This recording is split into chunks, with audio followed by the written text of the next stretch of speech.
Nagsimula sa simple na pasulyap-sulyap, nagpapapansin sa'yo.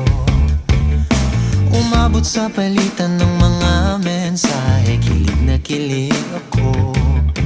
Kumusta, kain na, hello, magandang umaga. Ingat ka, pahinga, huwag kang masyadong magpupuyat pa. Naramdaman ng puso na dahan